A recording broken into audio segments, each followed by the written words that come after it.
Men bir xulosaga ko'p kechalari o'ylab bir narsaga bir xulosalar o'zimga chiqaramanki, bu dunyodan ikkita narsaga juda katta e'tibor berish kerak, hayot mazmuni qilib shuni qo'yish kerak. Birinchidan, Xudo g'azabidan qo'rqish kerak. Xudo qahridan qo'rqish kerak. Oxiratdan qo'rqish kerak. Ikkinchi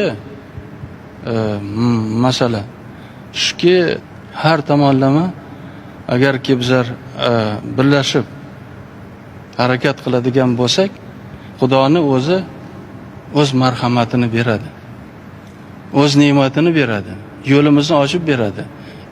Har qaysi inson O'zbekistonda shu haqida o'ylasin. Xudo bor. Kerakli aytaylik vaqtda o'zimizni himoyalaydi. Yaxshi niyatda, pok niyatda so'raganlarni. Ey Xudo bizlarni asra deb ertalab har qaysi odam gapirsa, o'zing aql o'rgat, o'zing bizga madadkor bo'l deb gapirsa agar bo'ldi. Albatta o'zini qo'lidan ko'p narsa bor. Sandan harakat, mendan barakat degan. Lekin shu bilan birga shu narsalarni men doim o'ylab, mana shu bugun shu fursatdan foydalanib odamlarga shu fikrlarni yetkazmoqchiman.